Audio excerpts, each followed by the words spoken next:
All right, welcome in. You guys probably won't guess where I'm at. I'm on a layover in the Atlanta airport in one of these little minute suites. My credit card gives me access to them. And I said, hell, I got a little extra time today. We're going to do a show. We're going to talk about Brock Purdy. But here's the flight into Atlanta to prove where I'm at. You're going to be able to see Mercedes-Benz Stadium as I zoom in, although the lighting is terrible on that thing. Maybe you can't see it. It kind of butchers the lighting when I import these videos into StreamYard. It wasn't that great of a view anyway. This is the better one. Hello from the Atlanta airport. This is the studio setup that I got right now in one of these little suites right on the B concourse. So the Wi-Fi is good. 1080p works. The jersey was in my suitcase. I unpacked the jersey, and here we are ready to talk about Brock Purdy, the forgotten favorite. The reason that I say forgotten favorite is because it's crazy how it works in this 49ers quarterback news cycle. A story comes out about one guy, then everybody just piles on to that story. So they're only going to be talking about Trey Lance the day after the work with Jeff Christensen came out. A few weeks ago, we had Sam Darnold in the news cycle for some reason, maybe because he went to a Warriors game with Christian McCaffrey. So everybody only talked about Sam Darnold for a good 3 or 4 days. Brock Purdy, at the time of his surgery, I think everybody was only talking about Brock Purdy for 3 or 4 days. Well, right now, it seems that Brock Purdy's the forgotten man because Mike Martz put Sam Darnold in a news cycle by saying that Sam Darnold is going to be the starter next year. That was Mike Martz's prediction.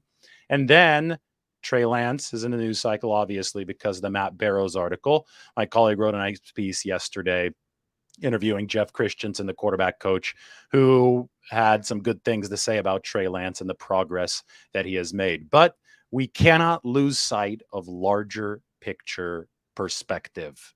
And that larger picture perspective is that Brock Purdy is still Shanahan's favorite. Shanahan and John Lynch have said that they think that Brock Purdy has the inside track toward the starting job because of what he's already accomplished. This does not rule out Trey Lance. It does not rule out Sam Darnold.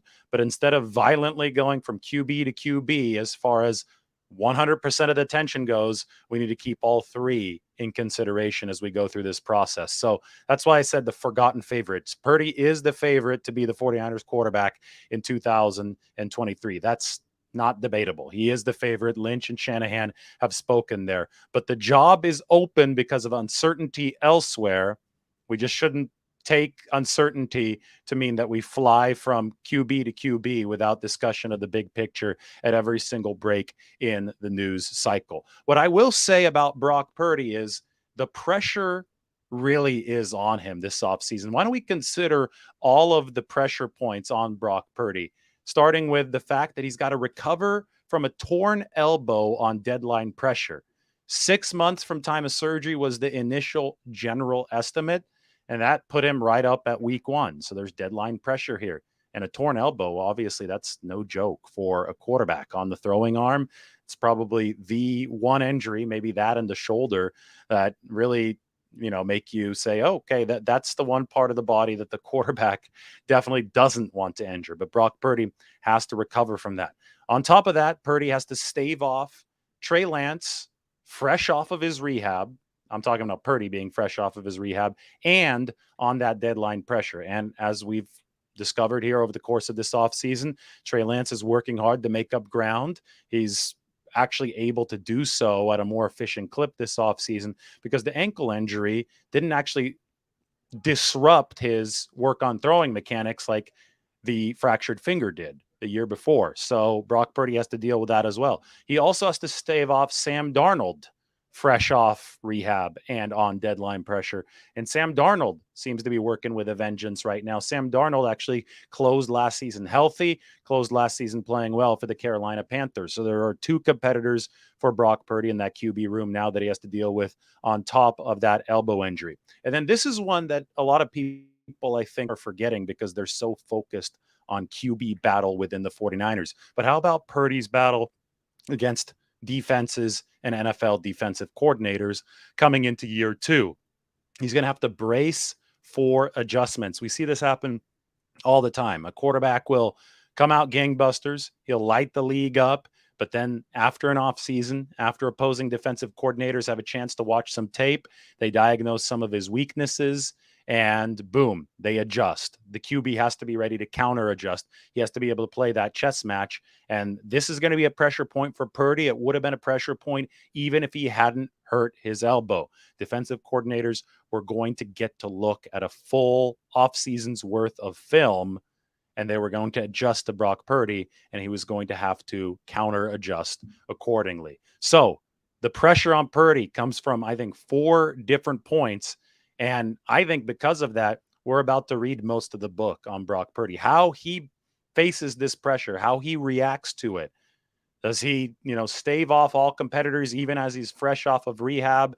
Does he successfully adapt to the adjustments that NFL defensive coordinators have for him? How he deals with all these pitchforks flying in his direction, I think is going to show us who Brock Purdy is going to be as a quarterback in the long term. And to me, that's tremendously exciting because this whole 49ers quarterback saga is unwritten heading into this 2023 season.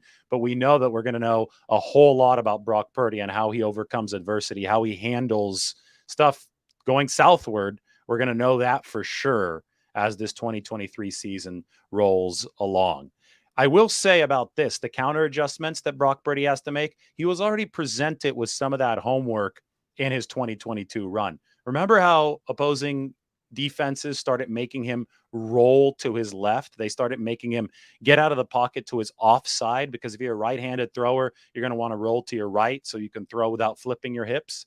The pressure from opposing defensive coordinators started to come heavy from Purdy's front side, not from his blind side. And that forced him to spin around and run away from the rush. And he was way less efficient rolling to his left than he was rolling to his right. So Purdy did so much good stuff off schedule, but if there's a weakness, it was his off schedule maneuvering, going to the naked side, to the side where a lefty would be comfortable, but a righty wouldn't be. And I don't think we ever saw Brock Purdy fully acclimate to that. He didn't really have time to. The adjustments, from defensive coordinators didn't come until very late in his 2022 run, maybe in the playoffs. And then he got hurt early against Philadelphia. But even the play on which he got hurt, that was maybe another one of the weaknesses that Brock Purdy is going to have to address this 2023 season. And that is just becoming a little bit more comfortable in the pocket.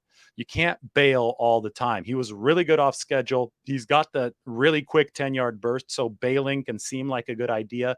But eventually NFL defenses are going to figure out some of the tricks of the trade, like the one that I mentioned. They're going to flush you out in the way that you're uncomfortable. And in those cases, you're going to have to, it always comes back to delivering in the pocket. Now, maybe this is why Purdy wasn't drafted until number 262, because he isn't very tall. So playing in the pocket might not be the most comfortable thing for him. You have to be able to see over the traffic of both lines of scrimmage, of the linebackers, of everybody. There's a lot of traffic right up the middle of the field, which is why scrambling for shorter quarterbacks often becomes a de facto comfort issue. You see it most famously probably with Russell Wilson, who has been better moving around than he has been from the pocket throwing over the middle of the field. But Purdy is going to have to become comfortable stepping up in that pocket. That is the end all be all for sustainable longevity in the National Football League when it comes to quarterback efficiency. And the play that he got hurt on against the Philadelphia Eagles, well, there was a failure to properly step up on that play as Hassan Reddick roared around the edge.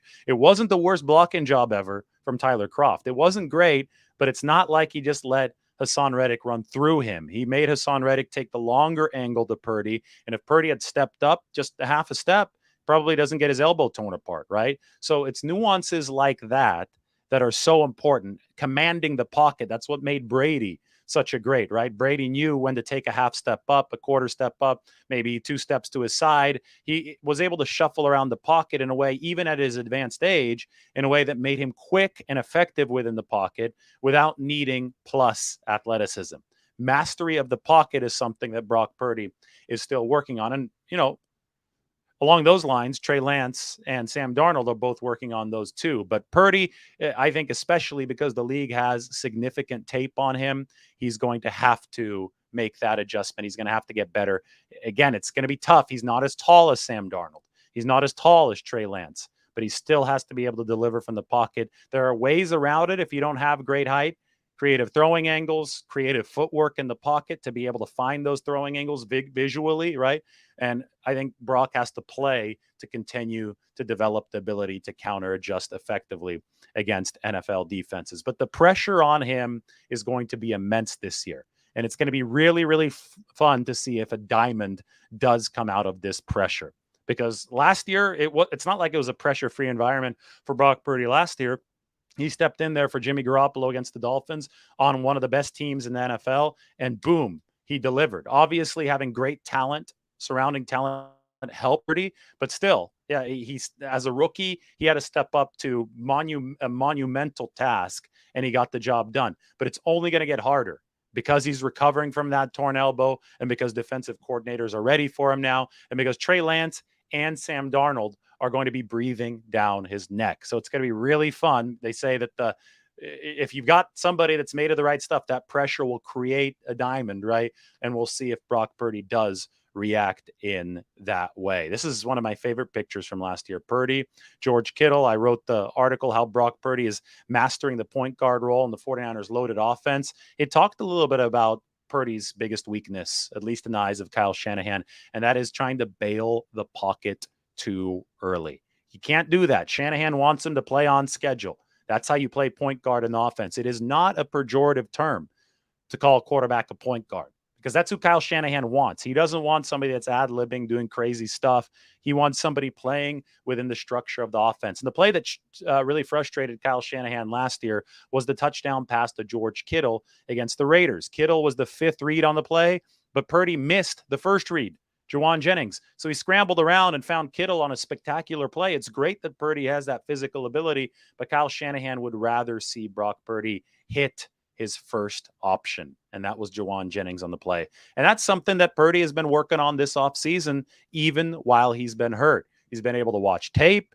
I interviewed him a couple months ago, right? And the main gist of it was plays like the first read, second read, third read. He can, through VR, through all of his film study work, he can get better at that aspect of it. And he could be more mentally prepared once he is physically cleared, ready to go out on that football field. And he needs to make those split snap decisions. They were very good split snap decisions last year.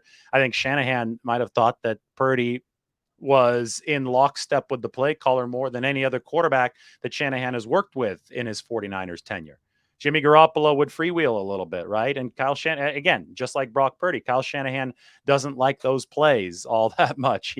Kyle Shanahan wants to be the quarterback. Kyle Shanahan wants that control over the offense. And really, the quarterback that shows that he can assimilate with that as effectively as possible without making off-script mistakes, that QB is going to be Kyle Shanahan's favorite. So far, it's Brock Purdy because he's done the most of that out of Sam Darnold and Trey Lance. All right. So again, hello from the Atlanta airport. This is my setup right now. I'm in one of those little minute suites. I'm going to go check out Chase Sapphire credit card. I got the Sapphire Reserve. This is not an ad, by the way.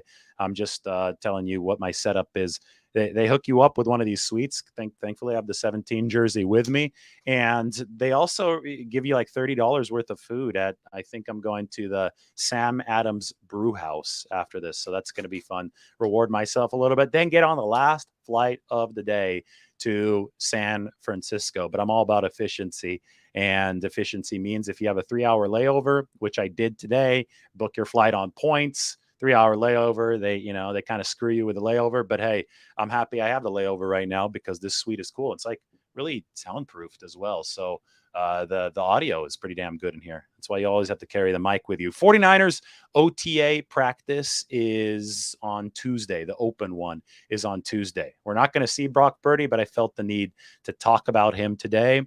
That practice on Tuesday is going to be followed by, I believe, one the following Wednesday, although don't quote me on that because it isn't official yet. Essentially, the next few weeks, once a week, there's going to be an open 49ers offseason practice. So obviously a lot of cameras on Trey Lance, a lot of cameras on Sam Darnold, and an exciting 49ers rookie class to discuss as well. All right, time for a 49ers Q&A. Why don't we get to it? By the way, I did the offensive depth chart 53-man projection today. Let's count on the defensive 53-man projection coming tomorrow. 49ers Q&A, though, so go ahead and post your questions. I think Mike has to probably step up at some point to step out. Mike always steps up. Mike is going to have to step out at some point soon. So we'll start the Q&A right before he has to leave. Richard, Brock Purdy's short passing game is his forte. I'm concerned that Kyle Shanahan can't incorporate the deep throws. Defenses may disregard the deep patterns and cover tighter on shorter ones. My take. Well, I think it's funny that Brock, given your take, Brock Purdy got hurt on a deep throw. Brandon Ayuk was springing open. Kyle Shanahan had sprung him open. Tyler Kroft, again, didn't do the best job blocking Hassan Reddick, but if Brock Purdy steps up in the pocket ever so slightly, A, he doesn't get hurt, and B, he has a chance to hit Brandon Ayuk, who he was looking for, but Reddick got to him first. So that's an example of Kyle Shanahan scheming up a deep one really, really effectively. But Brock Purdy, still being a rookie, there's a reason I don't throw Purdy under the bus. I'm not sitting here, criticizing Brock Purdy for it. You can't expect the rookie to have everything down, but that in that situation, that was a play that Brock Purdy in the future is going to have to get better, or he's going to get hurt again. You don't want to be taking hits from edge rushers like Hassan Reddick while you're trying to throw the football. So better command of the pocket on that play. Boom, the 49ers hit a bigger shot downfield. So I think that just give it a little bit more time. I think that Kyle Shanahan likes scheming some of those explosives, but a lot has to go right from the quarterback included for those explosives to work. Thumbs up in the comment section if you think David should grow back the beard, because I don't know if you're a longtime viewer, but I did have a big beard last offseason. Went clean shaven for the wedding, which was 2 weeks ago. I'm keeping it that way for now. You guys need to let Margot know. You need to start tweeting at Margot. She's at Lombardi herself if you want the beard, because she was team beard for a long time and then she just changed her mind. Women, they always want what they can't have. So she goes from I want the beard to I don't want the beard to I believe right now she is not on team beard. So if you want the beard to happen, then you need to go here. This is who you need to lobby. Because I'll go with the beard if I want to, but it would be nice to have a little bit more support. So go here, Lombardi herself on Twitter. I'm Lombardi himself. Tweet at her, say that you want the beard on me, and then you might get your wish. All right, thank you. Appreciate that. Honeymoon is coming up in Africa, Tanzania, and then Zanzibar, and then to the Middle East, to Dubai. That's going to be over the dead period after veteran mini camp. Mike wants the training camp beard.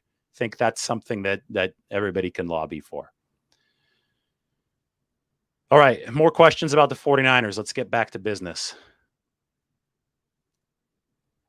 I don't know the answer to this question. Do I really think Purdy is going to be available? I don't deal in hypotheticals. I'm sorry. I'm going to wait to see what the actual word from doctors is, and that's probably going to be coming up in early June. They said there was going to be an important update when Brock Purdy starts or resumes throwing then. So that's why I just think that we need to deal with this in option power terms. The 49ers are trying to build as much option power as possible. And I just put this out on Twitter. I made one of these memes. I think that this is the best way to illustrate it. If you zoom in, maybe I got to make that writing bigger. Maybe can I zoom in? Yes, I can. The 49ers QB situation will play out organically. The 49ers QB situation will play out organically. The 49ers QB situation will play out organically. In case you didn't hear me, the 49ers quarterback situation will play out organically, and we'll figure it out as we go along. 49ers, all they can do is arm themselves with as many options as possible so that whatever twist and turn hits them, Purdy delayed, Purdy's back sooner, Trey Lance gets hurt again, Trey Lance is better than everybody thought. Whatever hits them, they're able to react to it because they have quarterback options. CLIA Davis is all recovered. CLIA Davis was activated to practice at the end of last season. So his recovery's done. Now we're going to get to see him actually play for the 49ers if he makes the roster, of course. It's going to be competitive in that defensive line room. There you go. The 49ers situation, quarterback situation will work out organically. Glad that you're doing your homework just like Bart Simpson. How does the offensive line look this year in terms of pass protection? All right, well, let's get the roster out. Here we go. 49ers depth chart, 90-man roster. You want to know about the offensive line? We will deliver an answer about the offensive line. I talked about it in the offensive 53-man depth chart. That's a nice big video for you, but we'll talk about it again. Here are the starters. Trent Williams, best in football at left tackle. Aaron Banks, I made a video about this. He's got to make another big surge this year. He had a huge second-year jump. That was imperative for the 49ers' success last year. But there still is progress that Aaron Banks needs to make to be a real dependable veteran. He made great strides toward that last year. I think you can expect the jump based on his trajectory, but it's going to be something to watch. Jake Brendel was a Pro Bowl alternate last year. There's a reason why the 49ers re-signed him. He was a top 4 center in terms of pass protection, so that looks good. Burford is the one that needs to show the most improvement along the offensive line. And I think that they signed John Feliciano to push Spencer Burford. Last year, you had Brunskill and Burford split time along that right guard position at that offensive line. Daniel Brunskill is now Tennessee Titan. So it's going to be up to John Feliciano to be that Swiss Army knife veteran for the 49ers. And who knows?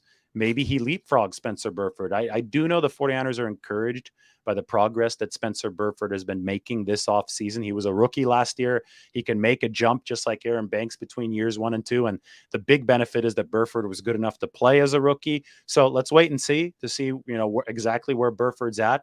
But if he does make the necessary strides, right guard will be in the best spot that it has been in several years. It's been a perpetual worry point in terms of pass protection for the 49ers offensive line. And then you have the grand question, Colton McKivitz at right tackle. Is McKivitz ready to not only, replace Mike McGlinchey, but maybe even make the pass protection better? Because Mike McGlinchey was never a great pass protector. He was below average for 3 seasons, and then his final 2 seasons with the 49ers, McGlinchey improved. He got a bit heavier. He got a bit stronger. He anchored better in pass protection, and he became a slightly above average pass protector. The 49ers really believe in Colton McKivitz and the development he's shown. So can he become better than Mike McGlinchey at right tackle? And even if he doesn't, well, the long-term plan for the 49ers is to eventually replace Trent Williams, and McKivitz is only under contract for 2 seasons. They have a first-round draft pick next year, so maybe the 49ers go after a tackle, and that tackle would start at right tackle next season, and then whenever Trent Williams retires, could move over to left tackle. That's neither here nor there. I understand you're talking about the offensive line this year, and the pass protection was good last year.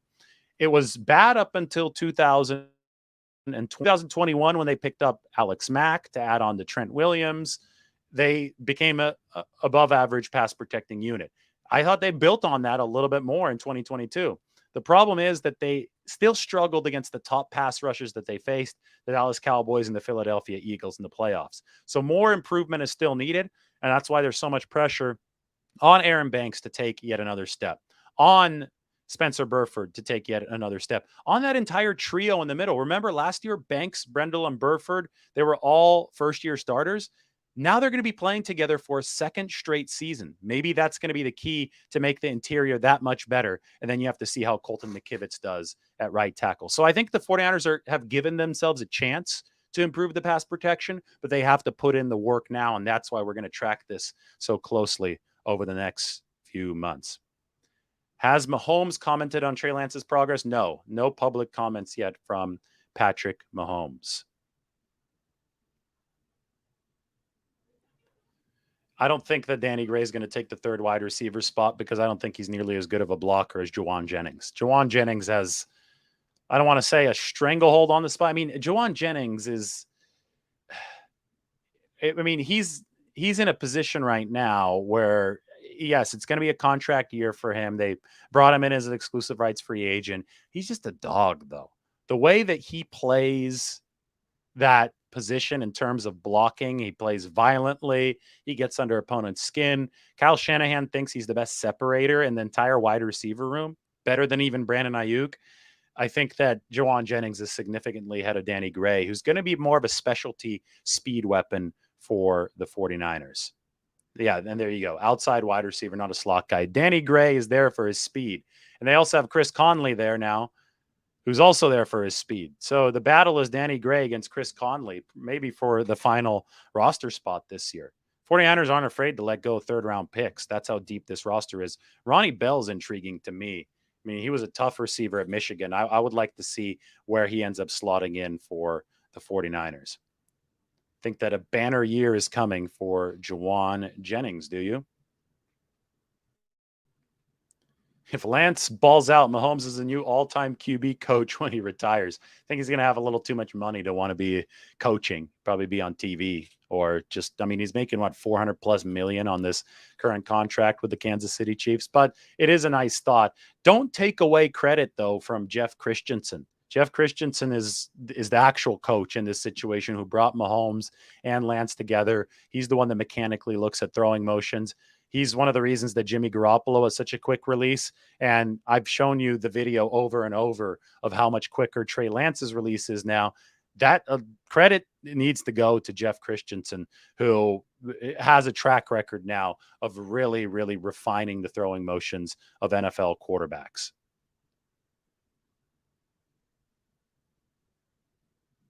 Is there another Banks Hufanga candidate outside of McKivitz this year? Well, JaMarr Brown, third-round pick.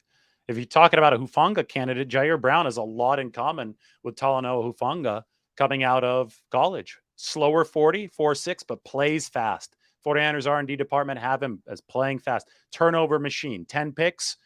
Over the past 2 years, nobody else in college football that was in this draft class had that many interceptions. Plays great close to the line of scrimmage.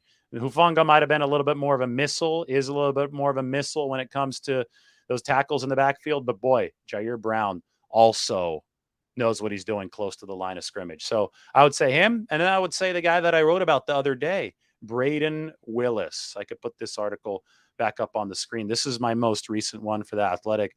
Braden Willis, 7th round pick, but led all tight ends in the draft class in broken tackle percentage. And we know the 49ers love yak monsters. So do not discount Braden Willis coming out of Oklahoma.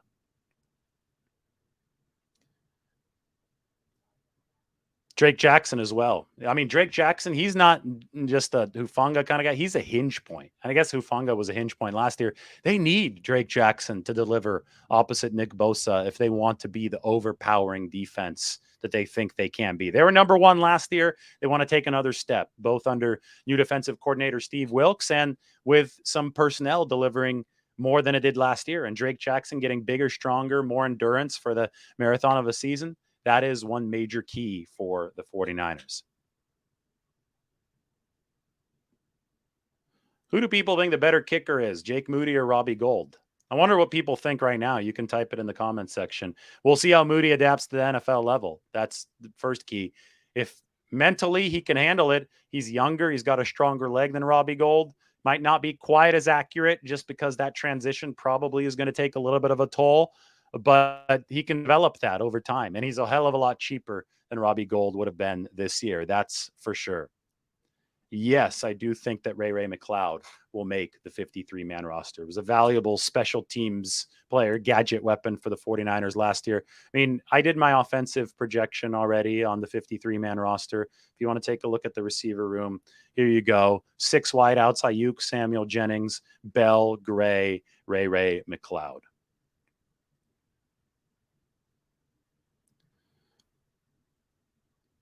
I think Javon Hargrave will make a big difference as well. I mean, he made a huge difference for Philly last year. They led the league in sacks.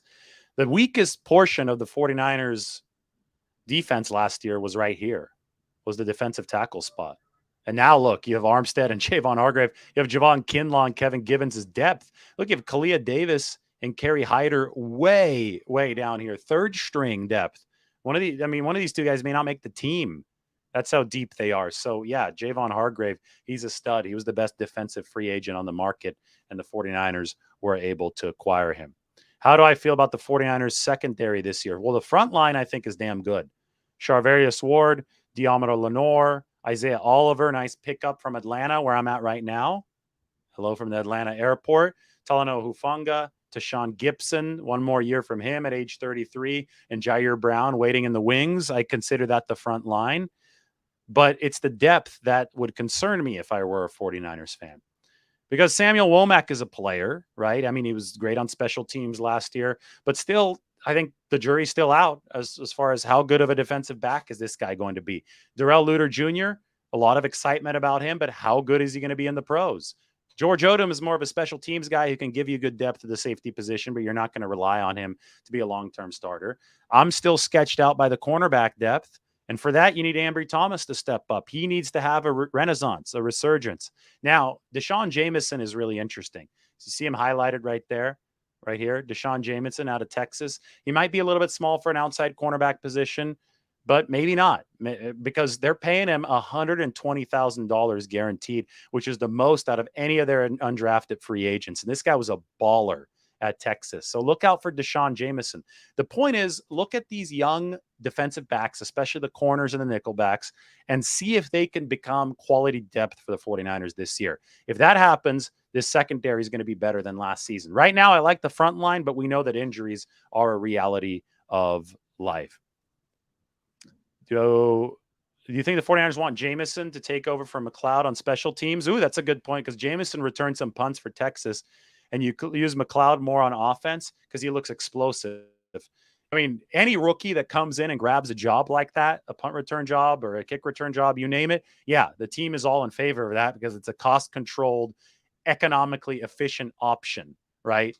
But I don't know if he's going to be able to do that. The 49ers would love for rookies to, grab star positions right away. That's a really sustainable way to run your football team, but it's hard to expect that from rookies in the National Football League. Johnny thinks Beal's going to be a solid player. Well, his testing indicates that he can fit really well with the 49ers. So we shall see. 4.47 40 at 247 pounds.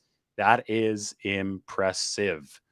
Well, everybody, they're in a suite very soon. This is where I'm at. I'm in this tiny little suite in the Atlanta airport.